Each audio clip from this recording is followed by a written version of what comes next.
Hello children, welcome to Sunira's physics class. I am going to discuss power of a lens topic in this class. It is a very important topic of the chapter light, reflection and refraction. So let's start discussing this topic.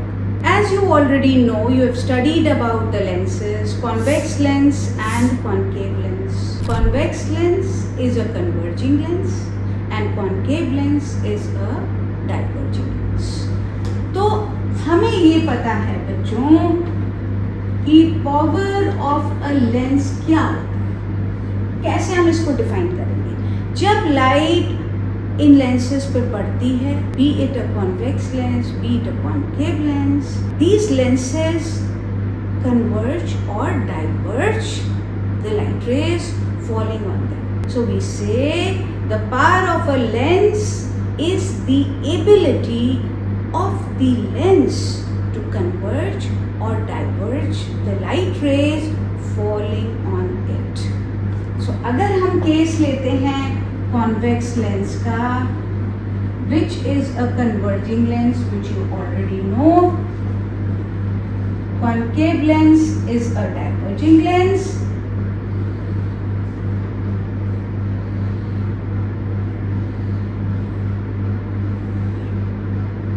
It diverges the light rays falling on it.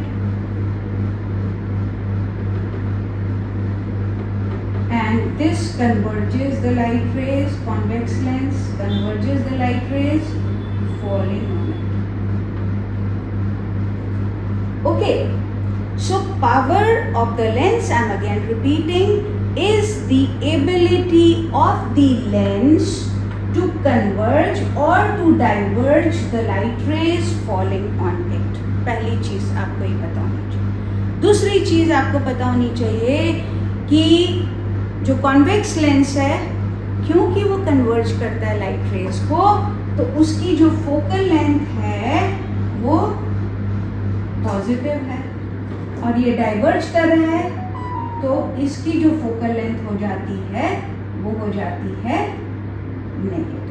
तो हमने क्या पढ़ा? हमने पढ़ा convex lens की focal length positive है, concave lens की focal length negative है. तीसरी चीज आपको पता होनी चाहिए कि पावर ऑफ द लेंस को हम ऐसे भी डिफाइन कर सकते हैं. हम कह सकते हैं power of a lens is the reciprocal of the focal length. P equals to 1 by F. Reciprocal का क्या मतलब है? अगर F ज्यादा है तो P कम हो जाएगा, और F कम है तो P ज्यादा हो जाएगा. ठीक है ना?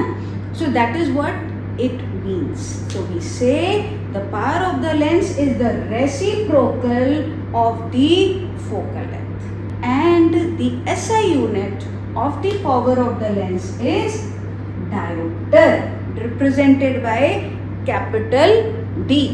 लिखते हैं P equals to 1 by F diopter. diopter कब?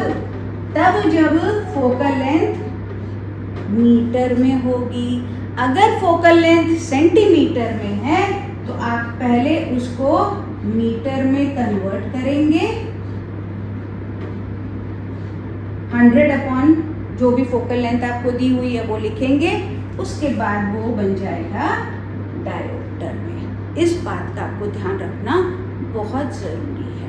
अगर फोकल लेंथ आपको 2 मीटर दी जाए, मीटर्स में तो देते नहीं है वैसे, पर अगर suppose 2 metre is the focal length, तो आप क्या लिखेंगे? P equals to 1 by 2, that is 0.5 dioptre. और अगर 20 सेंटीमीटर दिया जाए तो आप क्या लिखेंगे? 100 अपॉन 20 डायोप्टर. तो आप सेंटीमीटर को पहले फोकल लेंथ की मीटर में कन्वर्ट करेंगे और फिर आपको power of the lens dioptre में मिलेगी. तो ये चीज़ें आपको याद रखनी है. अगर मैं आपसे बोलती हूँ define 1 dioptre of the power of the lens, कैसे डिफाइन करोगे आप? इसी फॉर्मूले से डिफाइन करोगे. आप क्या बोलोगे? 1 dioptre is the power of the lens if the focal length is 1 metre. आप क्या लिखोगे?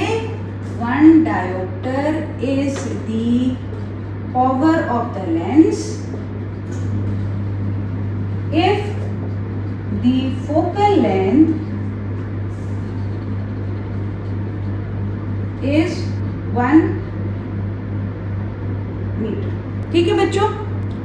much is clear?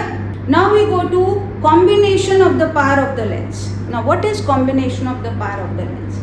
आप जब किसी आई डॉक्टर के पास जाते हैं या किसी ऑप्थेल्मोलॉजिस्ट के पास जाते हैं तो आपकी आँख के सामने वो लेंसेज रखते हैं, ठीक है, कॉम्बिनेशन ऑफ लेंसेज रखते हैं and then they decide what is the power of the lens to correct the defect. ये होता है ना.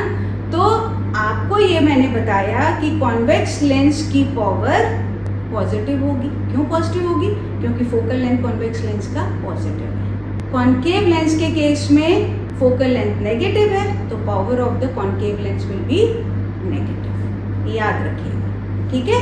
तो कॉम्बिनेशन लिखिए, combination of the power of the lens.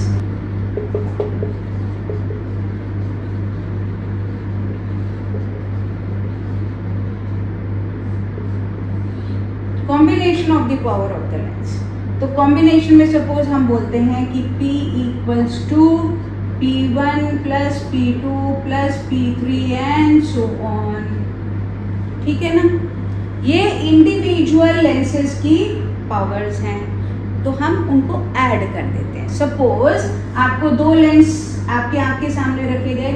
एक 5 डायोप्टर का रखा गया जो कि कॉन्वेक्स लेंस था और दूसरा रखा गया 3 डायोप्टर का कॉन्केव लेंस. तो क्योंकि कॉन्केव लेंस है तो इसकी पावर नेगेटिव हो गई और इनका कॉम्बिनेशन क्या बन गया बच्चों? बन गया 5 डायोप्टर माइनस 3 डायोप्टर मतलब 2 dioptre. This is the power of the combination of the lens. This is how we find out. Thank you.